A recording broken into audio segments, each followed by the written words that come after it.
I feel like you wanted a high five. Give me that five, You back said inside, and all that jive. Remember New York Undercover used to hit the bat out Oh afterwards? my Like, God. Great it's always a show. good day for a Williams and Torres reference. Definitely. We're Especially on. us. The Lunch Break podcast is filmed in front of a live studio audience. That's like the applause now. Hit the laugh track now. Oh, we're in the studio. We're coming to you live from Sparq Studios, Sparq Social. Sparq Social, yep. Let me get that right. Shout out to Big Dre.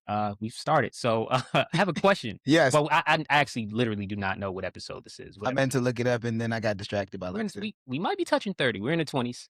Yeah. You'll see when it releases what episode it is. So, foundational question to kick us off. What you got? Have you ever rented a porno in a hotel room? No, I have not. Like, I feel like we're not old enough for that. Are we old enough for that? I don't know if it's ever an appropriate thing to do. And period. But I mean, like, I feel like if you go to the hotel room with your spouse, yeah, it's like okay. Okay. Right? Because they're looking like, all right, these two people check in. I mean, they may not know who, well, I guess you have to put the other person's name, maybe. I don't know. Like, if I went and the person has my last name, even though your spouse does not have to have your same last name, but like, then it's like, all right, these two just trying to get, spice it up a bit. Maybe that's okay. It's definitely less judgment. Yes. Yeah, but like the solo porno rental was kind of, because the solo porno rental in 2026 is asinine. It's one of those things where, because we have so much technology. Yeah, like, what are you doing? Like, that's where this was born out of. Not that I've rented a porno. And my answer is no, I've never done it either. I don't think I've ever done that before, like ever. Notice how student asked me, he didn't want the answer. No, I know. He was like, I haven't. You asked the question, you've done enough. So I was in a hotel, and this has been months I've been waiting to ask you this. And I just left the hotel. That's why I think I was in a hotel with Liz, and I was like, she was like, who does this? Because, like, you go through the scrolling, whatever, like, welcome to Marriott Bonvoy, all that got stuff. Your name on it and I was looking at what's available, and it was like adult movies. I was like, that's weird. Like, who does it? I was like, you know what? I'm going to ask Stu. And he's like, for the one. She's like, why? I was like, I just want to ask him. I'll ask him on air one day.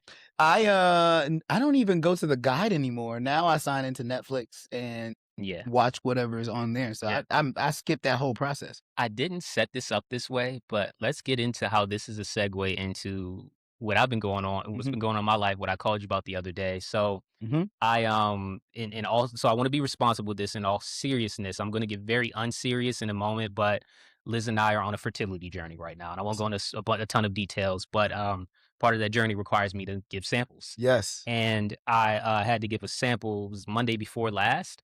Like, not your Costco sample too, by the way. Which I never eat anymore. Yeah, you shouldn't. My DNA, my boys. So I had to give and they're like all these rules around it.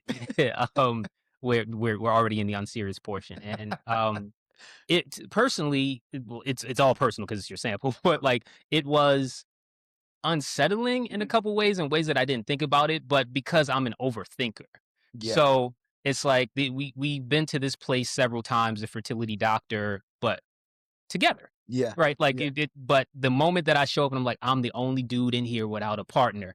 It's like, they know I'm here to touch myself. It's like I'm just in my brain. And that's like most paranoia that comes from that is usually when you're out doing something you're not supposed to be doing. Like, you're doing something you're supposed to be doing. Yeah, it's completely understandable, right? Like, other people in there maybe had to do that at a separate time, but in this moment, I'm the only guy there. And let me back up a bit. The last joint appointment we had, I saw a guy walk out, and it's like 9 a.m, and he walks out by himself in a suit. And I was like, look at him, filthy in his suit. Like, I know what he was just back there doing. Little did I know, several days later, I would be in the same. Like, I'm in a tattered Giants, vintage Giants shirt, like, so because I want to be comfortable, right? I think the Giants fans are creeps now. But there's no creep element to it, but there is. So we're getting there, right? So I didn't know that I had the opportunity to produce my sample at home and bring it in, but there are all these rules. So you want to make sure that you're giving. There's a lot of things around giving the best sample possible. Decorum. Absolutely. There's decorum. There's a threshold. Like, you have to have abstinence for a certain amount of time, but not too much time. That's right. So they like again, I'm the only person there. I'm in my head and I'm thinking about like, well, you know, what material? I've never done this in a space. So I'm like, what are they going to offer me? What is that like? Do I bring my own? Like, how much time do I spend in there? Are they going to be thinking BYOP? Will they think less about me if I'm too quick? Like, should I, you know, just like what? I don't know. Depends on how big the container is. I don't know. It's like the normal pea cup size, right? So I don't know how much real estate, man. And it is, and you get judged by how much food you produce, even, right? So, like, legitimately, it's about producing a quality sample, and then on the back end, they do like once we got to the other level of appointments, it's like really great sample. The lady selling like also, I feel good about my sample. That's so great. But it is a wild experience. Nah, I'm talking about my sample. But like I'm in my head the entire time, and I'm trying to also get in the zone. Yeah. And they got like this little Echo Dot or whatever Ed Sheeran is playing. Like, this is not getting me in the mood whatsoever. No. But also I'm like, I don't want to be in my headphones. Like, I don't want to I don't want to fluff myself before going in there. So it's like, what do I do when all these other people, and it's very serious moments and everybody has different reasons why they're in there. So it's like, but I'm just thinking they know why I'm here. And then they call you up and the guy comes in because it's an andrology lab and it's a guy that does the semen analysis, I guess it is. But he walks you through the steps too. And this guy's like, so like the guy looks like Jesse Plemons, ginger dude walks out. He's like, hey man, like walks me back. He's got a really good like bedside manner, I guess would be the way to say it, but bedside to be in that environment, sure. But then like, I'm a detail oriented person. I'm a high context person. So I'm reading the paperwork that I didn't get beforehand. I just got instructions from the doctor about what I should and should not do. So then I'm there, I'm like, oh wait, like I didn't have enough abstinence for what they were saying we should have done. I'm like, nobody told me this. Because also when you're on this journey, you're trying to catch windows and they're telling you to do the things, be intimate with your partner at the times you're supposed to be. So I'm like, oh man, all right, now I'm insecure. Because I'm like, I don't have enough. Right. So I'm like, now you're gonna look at me funny. And I'm like, and he asked to confirm, like they have to write down the details of how long you've abstained and all those things. And then it said, like, if you cannot produce a sample, we can get samples by other means. So I'm like, well, what does that mean? Well, Jesse, which is not his name, but I'm like, Jesse, like, what are the other means? What are the other methods? And they're like, well, if you've had damage to your testicle, they can physically go in and extract. I was like, okay, didn't know, like, okay. So then I'm introduced to what I call the beat suite. Because I did not know. Wait, is that what they call it? No, this is what I'm calling. Okay. Like, and they should probably pay me for that for coining the phrase. Because I didn't know there were independent rooms, a little smaller than this, half the size of this very luxurious Sparq social room. Right. Yeah. But like it's and I was like, all right. And then you walk in, it's like a Himalayan salt lamp. Oh my God. It's a chair and a ottoman. So I was like, oh. Then they've got like the placemats, essentially, I'll call them. They're like, so if you want to sit down, I'm like, I'm not about to sit down and do my. But then there's a TV on the wall. There's a mounted TV. And there's headphones, like over the ear, wireless headphones. So I was walking in expecting to use my phone, right? And do I go archives? Do I like, and to be very clear, I don't watch porn. It's just not a thing that's a part of my life. At one point it was. It's not like. I know that. Yeah. So I'm like, oh, all right. So that's also in my mind because it's just, I don't masturbate. So I'm like, okay, what do I need to get to do what I need to do? And I'm like, all right, well, I haven't watched porno in a very long time, right? And definitely not in hotels. So I'm like, let me see what's out there. So like I go on and like there are apps. So it's a smart TV and like there's Netflix and there's like Tubi and all the things. And at first I'm like, well, let me see what other people have been watching. So like now I'm judging the other dudes. Focus on what you're there to do. Right? But I'm like, so I'm extending my time because I'm in there intellectually curious and I'm starting to look like, all right, what else? And there's like a lot of what I would consider softcore stuff. So there's like Vampire Diaries type of like fantasy play things. And then I go to the web browser app. And that's where all the hardcore stuff is. I'm like, okay, you can say most recently visited sites. And I'm like, okay, I remember these sites. Like I know those. So I did what I needed to do. I had to rediscover what categories I like. And then afterwards, it's like, well, what did you watch? Like, I'd rather not discuss this about what I want to watch. But it was one of those experiences where I'm like, between what do I dress? How do I dress? Am I comfortable? Do they look at me differently? And then walking out afterwards, it's like, all right, y'all, like, and all the ladies in front, let's have a nice day. I'm like, you know what I just did. Good job like, today. let me do my walk of shame afterwards. It was one of those experiences that and I called you afterwards. Like, man, look, I just had a wild experience of just going in the beat suite itself, like the mood, the tone, everything. And this is what I would consider shooting the cup up, not shooting the club up. I shot the cup up. That's two. You on fire? I'm trying, man. Heating up. But yeah, that was my experience. and it's the experience with fertility. As for all thoughts and prayers and great positivity on a serious note Always. for us to conceive. Again, not going deep into that journey, Mhm. but it is one of those things where it's it's already going to be tough for everybody depending on where you are in that journey, and then it's exceptionally tough for us, and we even have different spaces within this of what's tough and what's not. Yeah. But it's definitely tough when you have conceived. Mhm. So Mhm. it's like, okay, well, why? It's been nearly 3 years now, and it's like, well, what like is all of the things that you're telling yourself in the stories, and it's hard in your mind, and you add on the layers of the stresses of now I need assistance or do I need Yeah. assistance, and then it's also one of those things. I'll back to bringing a little bit of levity to it. I'm like, all right, well, is it my sample? Is it all of the Yeah. time stuff that we've been Yep. doing? Like, who gets to claim success in this Yeah. at the end of the day? And like, you want your achievements to be Those your own. variables are wild. Like, Yeah, yeah, man. it's true. It's funny though. Like, I don't know why my mind. Well, maybe you'll know why, but there's a Chappelle joke in there somewhere where like you drew the line of like that's your wife. So I just imagine you're doing nasty things with your wife. Like that's the perk of being married. But you drew the I line at prefer I the don't term want to. filthy, but yeah. Okay, sure, but like I think it's so funny that you drew a boundary on discussing what porn you watch to procreate. Yeah. Yeah, no, That's I just didn't hilarious want to to me. because I mean, it gets like it gets a little Still want like to be I just did, mysterious. yeah, like, and then it's also a little bit of like you should know who your partner is attracted, Yes, that's fair. male, female, whatever. Like Yeah, what you should know who your partner is attracted that's or have fair. an idea. That's real. Peace. Yeah, And I was like, I don't need you to know all the details about like in this moment, fair right? And enough. what if it's changed between what we talked about before? Yeah, We might have that's enjoyed true. porn in the hotel or something, which we haven't. Yeah. But like, like I just I don't don't know. It's like you going don't on the need that bucket list, detail. man. No, I went in there and I did my duty. That's Like it. I did what I was supposed to do. That's And right. again, the lady was like, very good sample, concentrate, swimming fast, like all Oh the my things they God, did I'm what they were so supposed to do. uncomfortable with this. Like, and I'll then talk about my sample, you lady. know what's crazy? We watch what they have to. Yeah, I And then we mean, watched Marty Supreme, which you said you haven't seen yet, I have right? not seen. Yeah. So we saw Marty Supreme afterwards in the opening scene, like not the same exact day, but in the same week. And the opening scene is fertilization of an egg. Oh, really? Yeah, like crazy wiggling of sperm Yeah, yeah, yeah, yeah, yeah. Yep. into an egg. So just that was the time frame. Oh man, it fell out. Oh, yeah. So Okay, over the good guys. nothing related to conception fell That out. is the beginning I of couldn't remember. Look Who's Talking. Yes. John Travolta. There was a movie. Christy Allen. I couldn't remember. Christy Alley. And Yeah. I told her that, but we couldn't recall. R.I.P. Christy Alley. So, do you want to, since we're on, just penile things, would you Oh like my God, that's the transition. It's like since we're talking about phallic things, we might as well just. I mean, man, I think folks, if you stuck with us through this part of the Yeah, I conversation, know. I I think mean, you need to hear this. And I mean, do you want me to just give the headline? yeah, I mean, Because I gave this headline to Austin, and Austin was like, "Wait," and we have to back into the context. okay. So I'll You're give the better at setting headline. this up than I am. I'm going to provide. I'm trying to say words that don't. Okay, make me so say so pause ground in my mind. ground rules. Ground rules. We will protect the names of. He's not innocent, but we won't say the name of the friend because I'm sure other listeners know, and it's not necessary in this. But Yeah. the headline is Stu woke up with a dick in his face on Super Bowl Sunday morning. Oh, it was Super Bowl Sunday morning. Yes. Yeah. All right. Now context, like we were on a guy's trip Yes.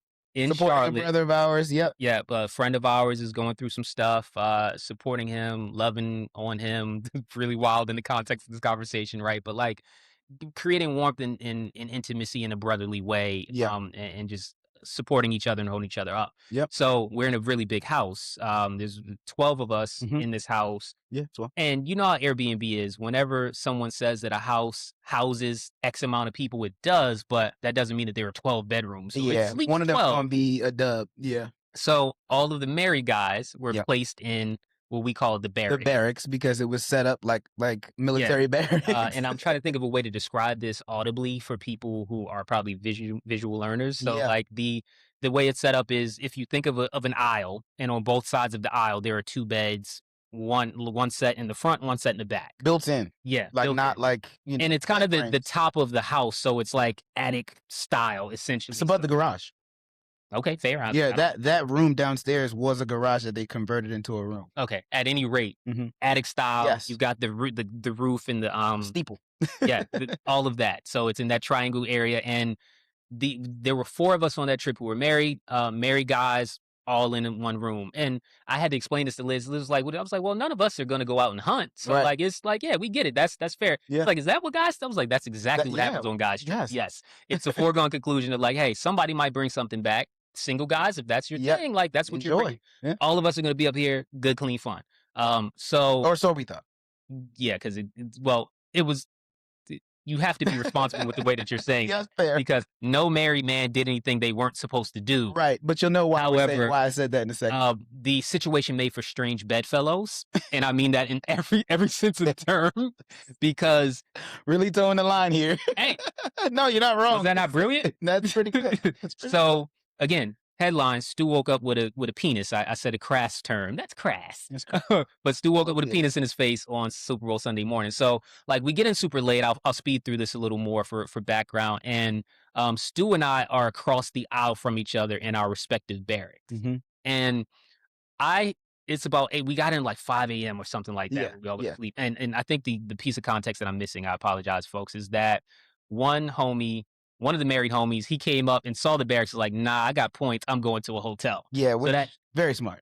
It was very smart. It's brilliant. But it's his fault. It is his fault. Because he left a vacancy. That's correct. And a single guy ends up in the barracks with us because of that. And that single guy had tied him on that weekend. Threw off the equilibrium. Yeah.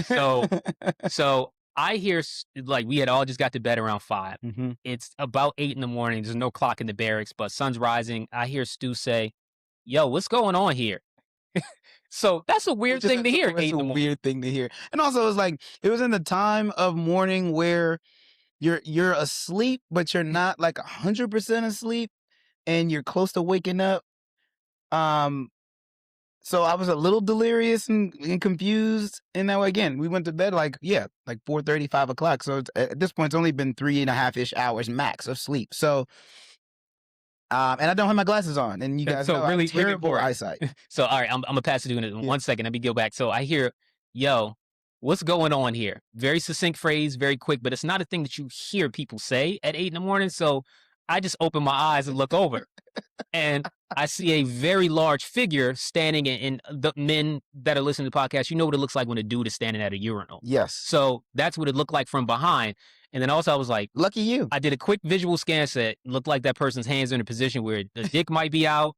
Stu's over there in a do-rag. I don't even understand why he's wearing a do-rag because his hair was long last I saw it. He doesn't have his glasses on. This has nothing to do with me. I'm checking out. So explain your viewpoint of what was going on there or why you asked that question. My viewpoint was twofold. The first one was... We know what your viewpoint was. Well, I'm going to try to get through this without giggling incessantly. But my viewpoint was I went through just kind of a frame of, trying to assess what was happening. Being rational with a dick in your face is crazy. I mean... Your logic mind kicks. Yeah, that's my default. That's my survival mode. You know what I mean? So for me in my mind, it was like, okay, I'm either dreaming this and it's not actually happening, at which point I need to have a conversation with why I'm dreaming this. Which is like the funny, and I'm sorry to cut you off. Which is valid, right? Like, it was like hearing him say, yo, what's happening here? And here in this context, like I was really questioning myself about why am I dreaming this? Which there's a whole psychological therapy piece to that where it's like, okay, I'm just used to taking accountability for things in whatever situation is. That's just what it is. So that's victim blamed in the moment. You victim blamed yourself. Right. So that's number one, right? A whole nother unpacking we'll do for that at a later date. The second one was, nah, this isn't actually happening right now. Is it? I need to find my glasses, dog. What is going on here? And he's squinting. And I'm so like squinting because I'm like, yo, what is going on? And yes, it's what I would imagine if you were if you were the urinal. That's what's staring at. That's what you're staring at. Into a urinal. Yeah. And it's a crazy way to wake up. It's a crazy way to wake up. Like that's probably the closest to prison I'll ever be. That's so much enough to keep you out. And I've been watching Mayor of Kingstown lately. So there you go. But the other thing, like, I want you to talk about, right? Because you didn't get a warning. You woke up to his presence. Yeah. It's not like he said a thing. No, and I just so happened to wake up. So, I think what was happening in the assessment of me trying to, again, put a logical mind to the situation was you're either still drunk or you're like sleepwalking or a combination of the two. which I've done before. So I'm aware like that. I'm aware of what that consciousness is because there is none. Like you think something is happening or you're seeing something happen that's not happening. Like in his mind, I'm sure he thought he was walking to a urinal. I didn't have that rational mind, and we'll get there in a second. I mean, because right, like Stu, so this is a tale of two Brooklyns. Yeah, this is very different way that this went down, right? Because like Stu is asking, yo, what's happening here? Trying to actually ask himself and ask the dude. Yeah. This, by the way, our friend, because he is a friend. Yeah. There's a couple different notes of context. So, bro is about 6'4", 260. Like maybe a little shorter, but he's definitely about right now. Yeah, large brother. Not for nothing. Probably a big penis in Stu's face. Like just so that like I don't think that there's any I don't think that there's any penis that is the right size. But it's like I don't think there's anyone that makes me feel comfortable, but I'm very uncomfortable. Get to the point, man. Right? So Stu got to wake up. Stu's waking up to this, asking questions, and again, like it's also processing. Am I about to be peed on? Like, what are you about to do something to me? So that's what I was saying was. It's one of those like God looking out because I genuinely believe that if I didn't wake up and start talking, in his mind, a urinal's talking back to him, right? And he's like, "Yo, this is not right." I don't want your face to be my urinal cake either. Like, if my urinal cake got a beard and glasses, it's like, what's going on here? No glasses at the time to be fit. Oh, that's true. If my urinal cake has a beard and is squinting at me, I'm gonna be upset. But so, dude, so then I hear Stu say, "Yo, go over there, man. No, go over there." So, like, again, I had kind of closed my eyes, I'm like, all right, because I didn't want to strayly see anything. And dude was wearing a brown belt, which this is random but important because I was like, I don't know if the belt, like, whatever, I don't want to see a strap belt or whatever. Like, I just didn't want to catch any sight. Like, I'm sorry to happen to you, Stu. I'm glad I hate it had to be you, but I'm glad it wasn't me. Yeah, and, like, legitimately because I don't you either. Yeah, I would have swung because I'm thinking you're trying to do something to me. And again, back to the size of this guy, not at all related to his genitalia. Like, because later on I had to do evaluations of how many hits can I get off on, bro. Because I like takes you out. Got to be realistic, right? Like I'm significantly smaller than him, so I'm like, all right, I know he's probably stronger than I am, but so the reason why I'm here is because we say go over there. We hear him trot off, but then he doesn't leave because we're up a lot of stairs. We're up about 20 some odd stairs. Yes. And we hear water hitting the floor.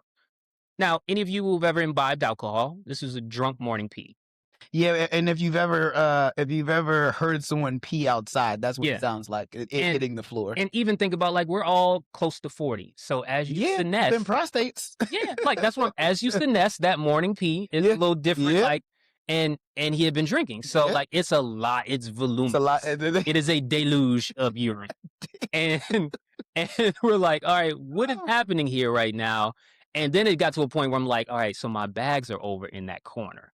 And many of you who do know me know, like, I love my vintage green Epi Louis duffel. And I had, because I'm coming off a week of travel in Charleston, so I had a bunch of luggage for this weekend. And I'm like, okay, wait, my bag's there. Is it open? And my suitcase is there, but really it's Liz's suitcase. Right. So, caught a stray, man. Which is a large suitcase, and long story short, dude thought the suitcase was the urinal and peed all over. Which makes more sense than me, by the way. A lot more sense. Peed all over the suitcase. He pees all over the stairs, so we couldn't even exit the room. And then he walks downstairs and falls asleep comfortably on an armchair like this, like a baby.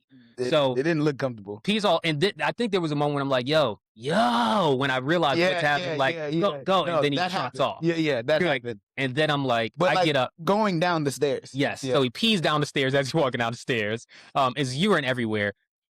The other brother who was with us, Trey, is completely snoring the whole time, comfortably. All of this happened over a matter of like 10 to 12 minutes, or even less. It's probably quicker than that. Yeah. So we get up, and I'm like, all right. Not including the cleaning piece. Yes, because then my wife's suitcase that is mine for the weekend is completely soaked, and it's cracked open. Thank God it was not completely open and no urine got inside, because that makes me lose it a different way, because I love my clothes. And I'm like, so I had the wherewithal to say, Stu, was he sleepwalking? Because again, I'm doing the math. It's like Ray Gibson and Goldmouth. He did it later than I did. But it's Ray Gibson and Goldmouth in life. I'm literally like, I'm going to eat my cornbread. I'm going to have to scrap with you. Like, that's the size difference. Too. I'm like, I have to fight him. Yeah. I have to. How many times can I hit him? Because in my mind, you chose to pee on my suitcase. Yeah. Principal. Because I didn't know that he was sleepwalking. So I said, I paused myself as I'm cleaning and I grabbed his jacket to clean it up with because there was nothing else around and we couldn't get downstairs to get clean materials. We're in an Airbnb. There's no mops. Yeah. I did ask for a mop, but no. But ask whom, right? Because there's nobody there with Yeah, that's true. And we're the first people up. We're awakened by penises and urine. It's like, this is a ridiculous way that Stu got sexually assaulted. Legitimately. And then cleaned it up. Yeah. And like with Clorox wipes. Yeah. So I'm like, Stu, was he sleepwalking? And Stu's like, he lets out a deep sigh. Yeah, man. So I'm like, okay, cool. I can calm down and not want to fight him, but I am going to clean this up with his stuff to get. And then like we woke up cleaning up urine that day, and then Stu. So right, 8 to 8:10ish, this is all going down. I took photos of Stu packing. By 8:20, Stu was packing his suitcase, ready to go back to Atlanta. He was like, I'm showered and ready to go. Like frazzled. But then we had to have an intervention. I mean, a conversation has to be had. That's not normal. And we had to wait for him to wake up. So it's like 3 hours before he even wakes up for us to have a conversation. 4. Yeah, fair enough. Yeah, 4 hours. And when we do, he didn't even know that it happened. Yeah, I knew that he didn't know that was happening. Yeah, but how'd you feel about his response? We've recounted the tale because it was like, that doesn't sound like me, was what his response was. I mean, I don't know, man. When everyone deals with embarrassment differently. And so, had it have been me, I would have been a little more mortified, to be honest, and maybe more contrite. But contrition is a good state to be in for this. Yeah. I mean, I would have felt horrible. But he was in disbelief. To his credit, he apologized the entire day, like profusely, like because obviously I left earlier than he's still being really nice. I mean, and he did like, and when I say he's being nice, I mean Stu's being nice because when we had the come to Jesus moment, we approach this very different. We approach this very differently. It was good cop, bad cop. And we didn't align and intend that, but it's indicative of our natures. Like I think that who has ever spent time with us as a duo, that's exactly what they would have seen happening. Because like I'm Christian, I believe in meekness, but I am aggressive. And it comes out. So like we have the conversation, the dude legitimately, like I wanted more dismay. I mean, he was more dismayed and I wanted more like there's a different remorse. Like, like he was like, maybe like, I don't know, but he just didn't like, again, he's processing. That doesn't sound like me. Like, and then he said a couple of times, that's the phrase that triggered me. He's like, yeah, but like, y'all got to understand this. I'm hearing this like secondhand account, like, but we experienced it firsthand. So like, it's you're hearing it from the people that were on the other side of you thinking that this was a urinal and me seeing it on the other side. And it's just like, I think for me, the piece that I was annoyed by was not necessarily the reaction in the moment, but like, continuing to drink that next day, like after having the night and the morning that you had, in my mind felt very irresponsible and not a lucid apology that was aligned with feeling remorse. Yeah, and again, I'll give him that he's still processing, but the whole weekend was supposed to be rooted in love and support, brotherly love, overcome our depression type of things. Like we're here for a reason, and for you to take it left, and mind you, y'all, he had only been in town like 12 hours at that time. Like he was a wrecking crew by the time, and we had seen him like you tying him on, man. You're slurring your words, you're not really. So Stu did approach from that love and appreciation of, hey, I'm worried about you. I was approaching from, hey, man. I literally told him, I was like, we've given you a lot of grace. You're here for another day. The grace has run out. Because he had some other issues over the last, like that night, he was spiraling. And not spiraling like cursing people out and stuff, but he was just doing things that kept irking others in the house. So you've now been made a victim of sexual assault as an adult in this way in the men's barracks, and you've survived, and I'm proud of you for being a survivor. I mean, like, I'm proud of you being a survivor. Like, I mean, and I don't mean this in just the technical term. It's like in these homosocial situations, we went to an all-male school. You never expected in a same-sex college to even have this happen to you, right? So it's like, how did this happen here? And that's what and then we had to recount the account or recap the tale several times to everyone that woke up that probably the 30th time I've told you. Yeah, and now it's on wax. So now it's just like, okay, I'm sending the link now. Now I'm not. But everybody that woke up that day, we had to tell, because everybody's waking up at different paces because everyone drank, and it's reverberating through the Dallas network. Yeah. So, like, people are calling, like, "Did you hear about what happened?" And Liz is like, "Yes," because like we're integrated friends. Like, he's cool with everybody's Yeah, wives yeah, and all that yeah, stuff. yeah, And Liz is like, "Yeah, it was my suitcase." yeah. And then like, and I have Yeah, I'm pictures not of the gonna know. suitcase that's soaked. And she's like, "It happened to my husband, and my husband's the best friend." Like, yes, I know what happened. And then like getting calls from people where I just got a text from Brett like, "LMAO."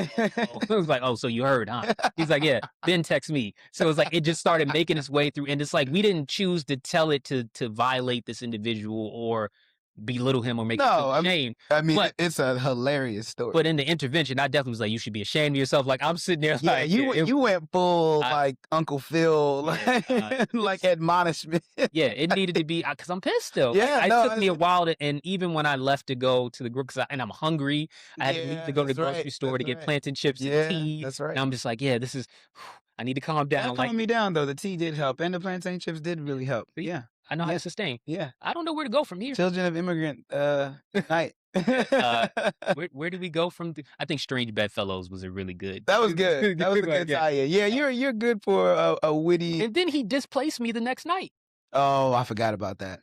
Yeah. which I'll say nothing else, right? But Yeah, I got displaced, and it was only the 2 of us in the barracks that night. So, that's like, right. just Yeah, because we had already been gone. Yeah. kept antagonizing. Yeah. It's like, I'm mad again now. I would've moved differently the second day.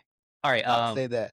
transitioning from people who should be able to hold their urine as adults to, I'm assuming Langston, who just turned Very. 1 recently. Clap it up Yes. for Langston. Yes, happy birthday to Have my you all been baby doing boy. potty training and stuff yet? I don't know when that starts. No, not yet. He's still doing the diaper thing. Mm, He has to start walking first, and then we'll start to okay, figure that that's stuff how out. that So, works. You need to yeah. get your legs under you, Yep. sea legs.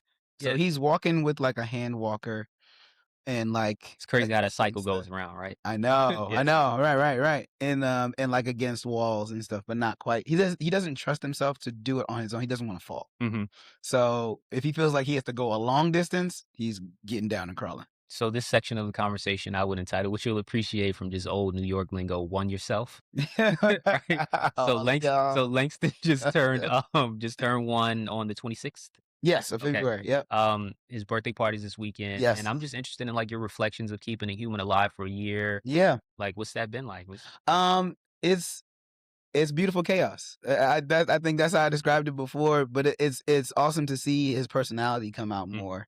And I don't think that I think he knows something happened, but he's not all the way cogent in yeah. terms of it's like, okay, I guess this is about me. Mhm. But he's an only And I did child, see so that he's birthday getting video since I'm back on the ground. yeah, yeah, oh yeah. So he gets it a little bit, but I don't think he fully is aware, and I wonder how much he'll retain from Sunday when everyone comes to see him. But I hope he feels the love. I mean, it's been a lot of fun, and when I do a lot, I mean, I travel a lot for work, and Mhm, so I often miss him, even if it's like 24 or 48 hours, mhm. because I'm a very hands-on parent. So, but yeah, it's been amazing. It's been good to see what personality traits he gets from my wife, and then which ones he gets from me. Um, yeah, and that part's been great. And I think the portion that I'm excited for next is like his daycare era where he's around more kids. Like, actually making friends based on Yeah, those yeah, personality traits, yeah, right? yeah, It's yeah, like, "Oh, I yeah, think this kid is cool." yeah. Like, and you're even forming in your mind at that age, like, "I like the way that this kid plays with this toy, and I Right, might wanna play with it the same way I'm learning right, from him." right. And yeah, I mean, he's such a smiley kid, and he's I don't know. I think for me, seeing him be such a joyous kid, I think is awesome because um, it means that we're cultivating an environment that allows for him to be lighthearted and to Mhm, smile and to be happy and joyful and all of that. So that's something that I feel like I constantly chase. Like I mhm. love to see him smile. So And we're in the like rough housing era too now, so which is fun. So you just like throw him around around the house, which is yeah, great. Beds and and he's just pillows. like, "Ah, yeah, this Yeah, is and he great." like Like, loves yeah. it. He's like giggling and stuff. So that part is great because that reminds me of growing up with Uncle Ryan, Mhm, and we used to roughhouse a lot. Yeah, so this part's really fun, and it's interesting to talk to other parents because they're like, this is the fun stage. Like this is the stage when they're like silly and they haven't really figured out what's going on yet. And then it becomes difficult in the 2s and the 3s, and then it becomes fun because they become little humans for real. So that's the piece. But I'm trying so much to be where my feet are when it comes to him and enjoy every moment. So one of the things that I thought about earlier today in advance of this celebration this weekend, which I can't even make the full thing. I'll talk about why in a second because I think it's cool to talk the full circle. Yeah. Um, but two things actually. So I thought about like, man, everything is a surprise at that age. Not Yeah. just the birthday, but like you don't know anything is coming. Yeah. So Sure. everything in life is a surprise, whether it's like, oh, I got a piece of lemon. Oh, somebody picked me up. Like every moment is I didn't know this was going to happen to me because everything is happening to him. He's not electing to do many In things real yet. time. Yeah. And that's an amazing, like just the concept of the joy, right? Yeah. Everything. I didn't know this was happening. Yeah. Like, yeah. look at this thing that just like, oh, outside. Like, there's so much around me that I just get to experience. I just think that his oxtail awesome. day was probably the best day he had. Like Christmas, he had oxtail for the first time. And That's very that smart. kid washed the foods and was like smiling and happy. Like, and man, is this the sodium that gives me high blood pressure? Years from now? more of that. Yes, get me plugged and tap it in now. Totally healthy kid. And, we went for his 1-year checkup. Doctor was very happy to see him, motor skills developing great and all of that. So, yeah, that's all you can ask for. And I'm excited to get to see him because I've not seen Langston. He was like weeks He was, old. he was like an infant. Like I wouldn't even touch him. He's like, he was like I don't hold very tiny babies, and I've never really held a very tiny baby. So I didn't want to touch him, and I'm like, hey, and I had been traveling that day and stuff. It's like, so the picture that we have is like Stu's holding him and I'm next to Stu. But it's exciting to get to see him. And I guess also in a moment of vulnerability, huge, I think it's important to state how great you've been at giving me the space that I needed and our friendship under the understanding that like, and we had the conversation, like it was about pictures and things early on. And I was like, hey, not really ready for that. Still dealing with grief. Nothing against you, Audrey, or Langston. It's just little baby. Still hurts. Right. And you've been, and like I know how excited you would, like under any different context, I'd be more involved. I'd be and I ask you things passively, but it's also like I think we just have this tacit understanding of, I don't know if tacit is the right word, but like it's implied, implicit thing of, maybe don't send Zan pictures, right? Like it's until you ask, like, let me see if it's like, and I appreciate you. Let me just say that. And I thank you for that, to give me that space. And it's hard to share everything. I will say that. So it's a level of consciousness that I have to actively exercise. Because I mean, for every like adult milestone I've ever had, you've been a part of. And that's not to say that you're not. It's just in a different way. It's in a distance that we're not used to in this type of magnitude of the milestone. Yeah, and it's been something, I wouldn't say it's awkward for me, but I don't think it's palpable. And I know it. And again, just appreciate you for navigating this with the wherewithal that you have, because it's like it's indicative of who you are. And I appreciate I'll jump back to something else real quick because it's just funny. We'll talk about it off the air, but a friend of ours, I love saying that because I feel like I'm Tony Soprano. A friend of ours. A friend of ours. And handle that thing for you. No disrespected person, but friend being used loosely. Somebody we went to school with, but who we've both been in contact with. You more recently than I, but like said to another friend of ours, like, a lot of people don't mention us independent of each other, or the other name soon is a fast follow. So, dude, I heard today that dude said, because like I don't feel like this is how ridiculous it is to me. Because I really love that relationship, because I don't think Stu would be the man he is today. When I was saying, I was like, what? So it's just weird to say. I don't subscribe to that. That's and interesting. I was like, well, we've had those conversations of like, we've grown up together. And we've grown into the men we are through accountability, partnership, and that type of stuff. I would never want to lay claim to Stu's development in that way. That's a little strange. You wouldn't be who you are. Like, I put the ball in your crib. It's just weird. So that's a side note, but I do want to talk. Motherfuckers saying they made hoes. Like make another hole, right? Like it's a weird thing to say. That's a little strange. We'll talk more about it later, so you can know. I think you know who I'm talking about, but maybe not. We'll say it later. Initials are MD. All right, Still let me don't try. know. Yeah, I know you wouldn't. Yeah, we'll I get. mean, I get the sentiment. I think it comes from a nice place. It's It's like, great. it's still strange. But again, here I go with my And logical brain and when you trying. hear who it was said to, it's like, why did that even come up in conversation? I just don't like it. And being very clear on air, no, I don't agree. Um, all right, so back to birthdays. So I am this was so we were supposed to do this listing, right? So Oh yeah, what's James Dokes's from James Dokes is the black cop, the first black cop from Dexter season 1 and 2. the cop. Yeah, He's real cop. What yeah is yeah. James Dokes's favorite phrase? I just want to say motherfucker. But what precedes It's been so long. surprise? So surprise, motherfucker. Yeah. Yes. So I'm gonna surprise my grandma on Sunday, which is why I'm Yes. missing most of the party. Yeah, yeah. So on the other side, and like when you sent the flyer to us, I booked immediately, but I didn't recognize that your party's on the same day as my grandma's 75th birthday. Yeah, that happens And so much at this age, by the way. yeah, just like, and That's a it just common didn't occurrence. even sink into me, and they don't know that I'm coming now. Yeah. Still, but I Yeah, this booked the won't be out ticket. in time. Yeah, it won't exactly. By the time this Yeah. airs, that'll be cool to Yeah. tell. Like I'm going to surprise Grandma BJ in Brooklyn on Sunday. I did book at the restaurant you told me about Oh, to good. have something because I Yeah. couldn't find us, and they're picky. Like Mhm. back to oxtail, I know Mhm. she'll eat oxtail, Mhm. but even that, right? Like Langston just made his second February. Mhm. My grandma's seen 75 marches, and maybe I'm even doing the math wrong, right? Like the Mhm. first march was the first, like Yeah. that's. Yeah. And I know that there are people who are older, right? And I have a fairly young family. My grandmother had my mom at 15, so like, and Right. my mom had me at 21. So Yeah. generationally, I'm the farthest without a Yeah. kid. Yeah. So it's pretty collapsed. But like my grandma was 36 when I was born.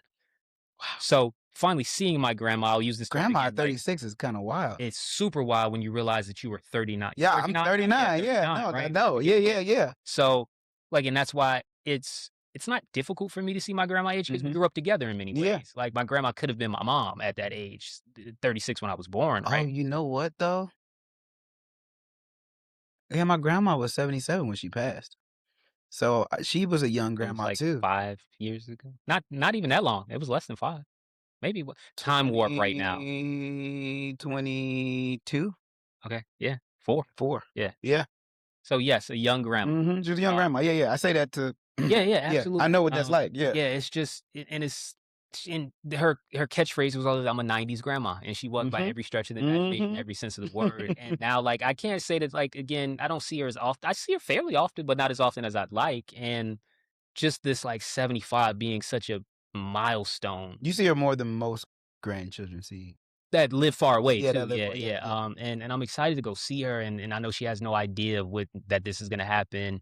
But it's that She's such a idea. cool grandma. She is such a cool grandma. She has been cool her whole life, and a Yeah. lot of my cool is from her. But like, that's the thing. Now I'm between those two poles right now, Yeah. right? Of like, 1 year old and 75-year old, and just like the time spent on this earth, and it's just like I'm in this reflective phase Yeah. on behalf of Langston and Barbara Ann Yeah. of like, hey, and she would hate. She's like, "But I recalled her Barbara Ann once. Who you calling Barbara Ann?" Right, yeah, we talk to you Like, like my that. bad, grandma.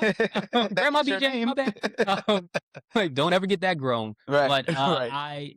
it's just like it's fascinating to think about all like just even administration changes, all of the ways of the world and things So different from what like she and knew and and to also not be phased probably by all because you've seen it all. yeah. And the lady I was sitting next to on the plane, I was telling you earlier, she was meeting she's coming here for her great aunt's 99th Yep. birthday. And I'm just like, but nobody in my family's really everybody's died. 99 So is Grandma Beach is the last elder in the yes. family for Yeah. real. And it's Yeah. like, wow, just I try to draw all the wisdom I can from her and Yeah. try to have these really deep experiences, knowing that it's not gonna last forever. You do a lot of recording of her, which I Yeah, really appreciate, yeah. kinda encapsulates, and, like, that's something with some of my loved ones that I've lost that I wish I had. 1, I wish we had the technology to be able to Mhm, do that just so seamlessly, but 2, for the ones that were later, I wish I was more intentional with mhm. chronicling the funny moments and the conversations that Does we had. Langston have an email? He does. And do y'all, like, send stuff to that email to, like I haven't done it the way I thought I was gonna do it when I set up the email. Mhm, It's mainly all in my phone. One of the things that I was given as advice was, when you're taking videos of him, make sure that they're at least a minute long hmm, because it just gives you more context of what's happening in the mhm, moment. And you'll look back and say, okay, this was a good length video. It won't Mm-hmm. feel so short and just, Mm-hmm. which I thought was great advice. But I just need to string that together and put it there. For you said I take a lot of content of Grandma BJ, Mhm. right? And I say content is weird because it sounds like it's for the purpose of publication, which it is not. Sometimes I It's do more like a put that stuff out there. journal chronicling, Yeah, like, it's photojournalistic yeah, way. yeah, But vlogging. family album. I'm vlogging. Yeah. But yeah, I do record a lot of things, and they're like some seminal moments. So like I'll say this because we talked about this on the last podcast. Like I used to smoke, and Grandma BJ and I smoked together. Mhm. And what I didn't know, so my grandma smoked funny cigarettes most of my life. Funny. And I started way later in life, and but I had never tried to enjoy that with her. Mhm. My mom has a really specific thing about how that it feels disrespectful, Mm. and grandma was open to it. Mhm. And it was just like, well, I may never do this with grandma. And the Yeah. day that I did that, I found out the ashtray that my grandma had in our house had in her house for all my life growing up Mhm. was her grandmother's ashtray, Oh, wow. and she still has that That's right. ashtray. I do know this. Yeah. So for me and my grandmother to ash in my great great grandmother's ashtray, our respective joint, Mhm. was like mind blowing. Yeah. And we just watched a nature show. And just Yeah. hung out like, and I mean, I'm crying on the couch, like I'm enjoying this so much. Yeah. Like Yeah. I'm just hanging out with my grandma Yeah. doing like, and it was just so. I don't know why that moment sticks out so much. Maybe the drugs, but like, That but helps. like it those really rich, deep experiences Yeah. that again stretch of time. But it's like, man, I came with my own food and my orange juice and bagel from Mhm. Smith Street Bagels that I Mhm. love, and like we just Mhm. kicked it. Oh, Just like I man. hung out with my grandma, and neither of us smoke anymore. Smith Street Grandma's Bagel. finally put it down, like and it's just That's it cool. That's also a cool, yeah. you know what Like I mean? we were different timing with it, Yeah, but yeah, sure. But also, like, those are really cool, tender moments that, mhm, like, that it's nice to be present and appreciate. mhm. You don't know what's gonna happen, and Yeah, to have those moments to hang on to is beautiful, man. and I would record in some of those moments, Mhm. and there are things that like grandma's still a grandma, and let's be real, most of us have the generations of I've seen one if of you're those videos. blessed to have They're those funny. generations, they say things that can't be for public release. So like Right. there were times where like, oh, let me stop hitting record because grandma's saying some stuff about like she got some of those old Brooklyn things Yeah, that shouldn't be man. said. But Yeah. I'm It was a excited. different town. I'm excited for both ends of that spectrum and to see both on the same day. Yeah. Like I won't be That there is for the cool. full party, but to Yeah. help set up and things and Yeah. like, okay, we got 1 year birthday and 75 all in this and surprised looking different on both Yeah. sides. That's pretty tight. I'm hype about that. Yeah. And I'm glad I got the funds to be able to do it. Like it's not More I importantly. don't take for granted. Like it's not that plane tickets are crazy expensive and I'm not crazy wealthy. I'm not wealthy at all. About to get more. Listen, like, but to be able to say, oh, last minute decision, I can do this. Or and I use Mhm. points and Mhm. things, but like those are the things that we take for granted, especially coming from where we're from because we Mhm. live it so often. Mhm. But to them, me being able to do this on It's a whim is major. gonna sound like I spent $5,000 Yeah. maybe, right? Yeah. And it's not at all. But like just to be there Yeah. is just gonna be incredible. So That's I'm what's hype about important. that. Yeah. I don't know what else was on my list, man. We touched porno, strange I think we got bedfellows. it all. Yeah, I was like, I mean, we got a lot out there. I I'll think actually I think you guys are all caught up now on what's yeah, been happening in our lives. let's see. Let me see if there's anything actually. Shoot the cup up, one yourself. I'm so interested in Dre's reaction to this story It's when he great. comes back in here like, yo, Look. dude, what the hell happened? So I did have two last things that if we want to, and I'm not at all beholden to having to We fit got a little bit of this time. time. Yeah, but one quick update back to like life in a weird balance. I'm back in school, right? So Yes, it's that's right. midterm Yeah. time right Yeah. now. That's blowing my mind, but we don't have to go deep in that. Also, I would love to talk. We always give a little bit of culture, even though we're not a culture pod, and I've said that from the beginning. Mhm. Paradise, how you feeling about it? So I am so behind on Paradise, Spoiler alert. and but the first episode that I consumed, I enjoyed. But you're And saying behind. I just started watching the whole the show. whole show. So like, yeah, Oh, that's got like it. so I'm present, the but I started like a month ago the series. the irony in this is we started Paradise literally the week before Langston was supposed to be born. Mm, And so we were so deep into it that I brought the Apple TV to the hospital so we could continue to watch it because I knew it was going to calm her down. And, yeah. I'm on this. Paradise was gonna calm her down? I mean, TV. You know what I Okay, mean? yeah, yeah. So, I mean, it was other things that we were watching, but that was to 90 be able Day. to get, of course. That's where I really was. We could end on Paradise or 90 Day Fiancé. Uh, um, we can come back to Paradise. 90 Fiancé is crazy right now. Like, And for those of you who do not watch 90 Day Fiancé, watch it. Let's just start It there. is a great social experiment. It is, and I had a colleague of mine. We were arguing on the phone the other day because I'm trying to tell, and we're friends outside of work, but I'm trying to tell her to watch 90 Day, and she was like, "That's basically reality TV." Like it's on the Learning Channel. First of all, like I am learning a lot, and we used That's to right. be DEI leaders together. There's a lot of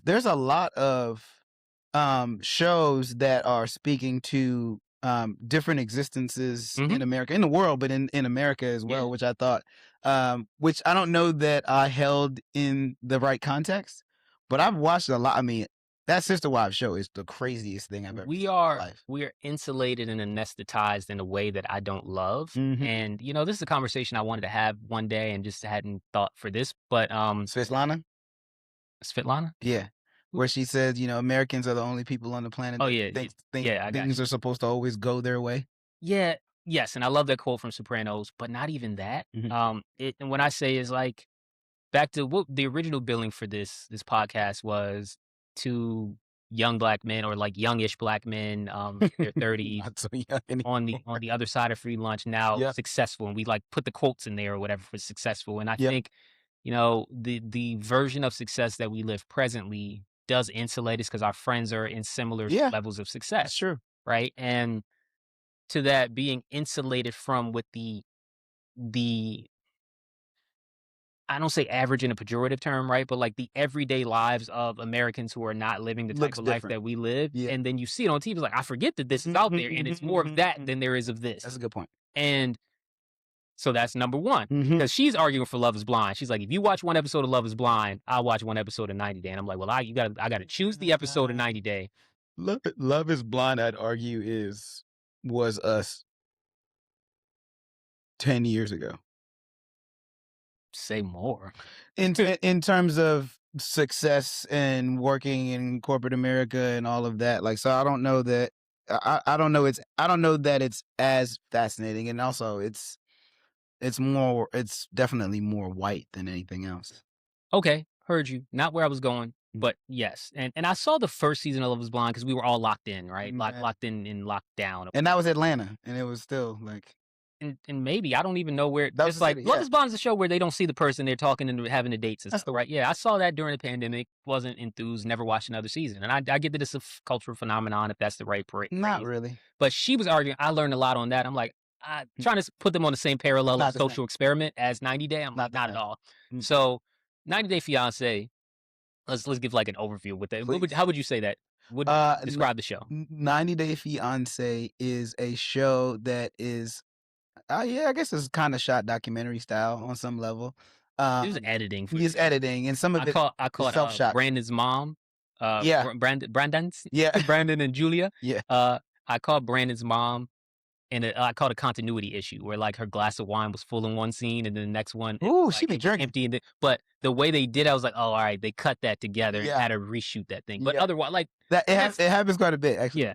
Continuity issues, but yeah, it's a show where typically these people live in completely different places on the planet. They have grown up in different cultures, but somehow they found a way to fall in love. Either a person, and this happens and more commonly. often technologically is how they fell in love. Yes, often, and then sometimes, a good amount of times actually, people have gone on vacation and have met that person, yeah. and then they've just come back, or they've continued that relationship when that person goes home. Yeah, Stella's got a groove back. Yeah, like Stig and Aviv or whatever. Aviva, yeah. I know everybody's. I'm deep in the universe. Yeah. The 90 Day Cinematic Universe. I'm terrible with the names, but oh man. Oh, but see, I'm good with the names because Colty out here messing up too, by the way. That's all. yeah, which you're saying Colty. This is where I'm going. You're saying Colty because he dated a Brazilian or Yeah. married to engaged to a Brazilian woman Yeah. who said his name that way. He's in trouble Colt. because of another Brazilian woman, by the way. His name is Colt. I have a lot of things to say about Colt, but I'll say off. He is the worst. But I'm one of those people. So, for example, if I watch Culture. I'm a mimic and a parrot, and I'm really good at impressions. Yes, I'm self-proclaiming that, but I am.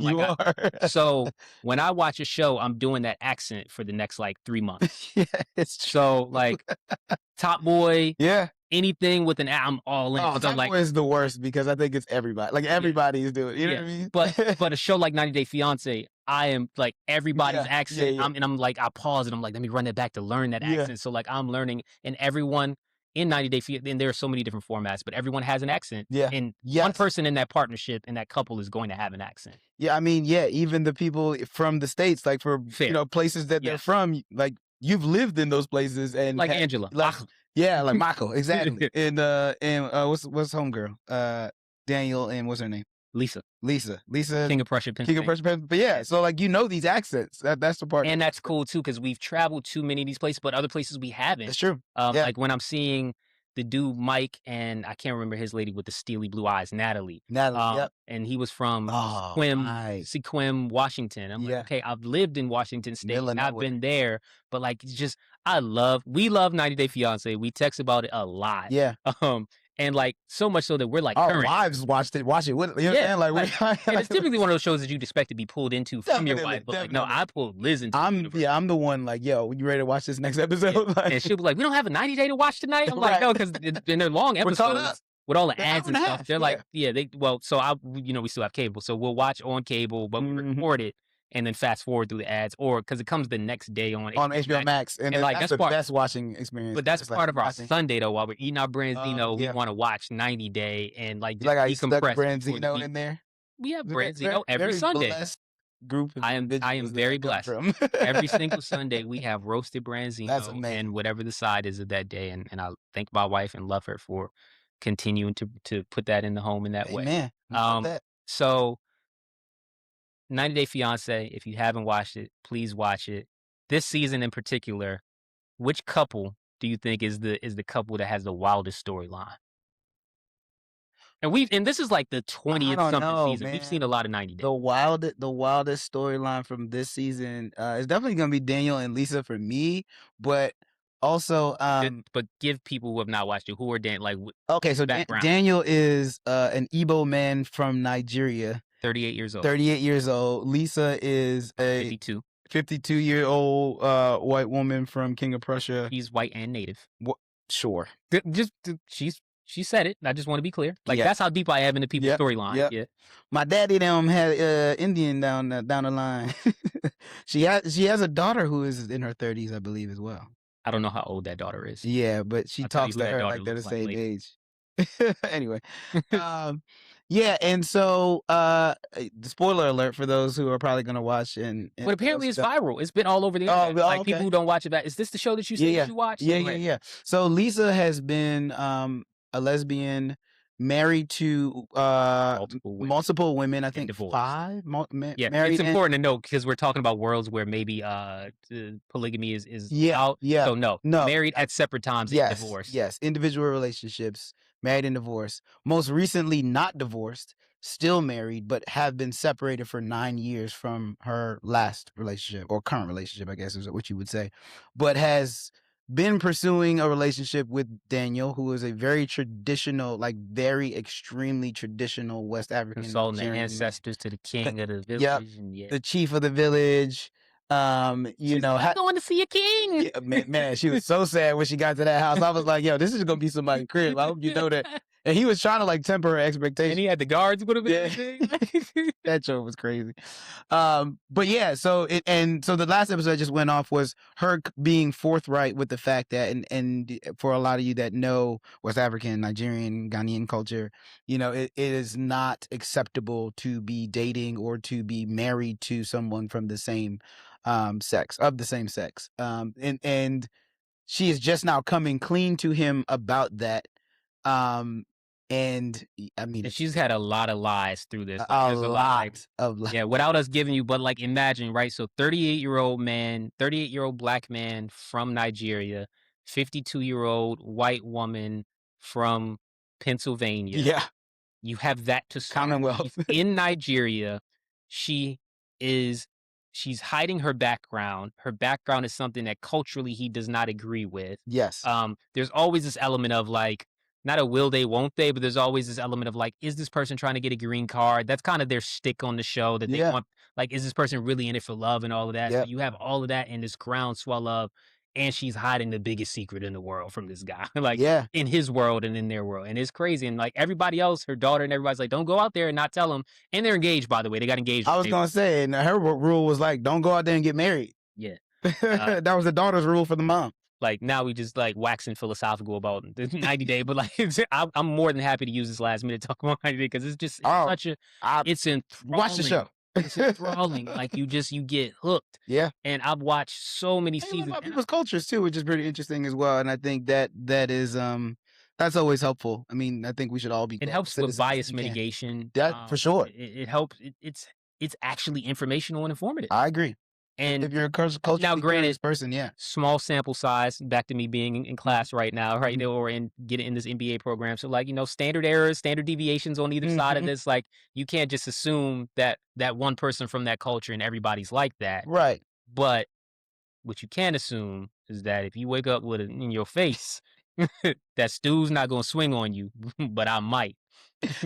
I don't think you can top that. I think we should. I think we should. There. Yeah, we I should stopped probably other end right time. there. Well, another episode of Lunch Break Podcast. Appreciate y'all tuning in and follow, subscribe, like, drop us a line. What you want to hear from us next time? Peace, guys.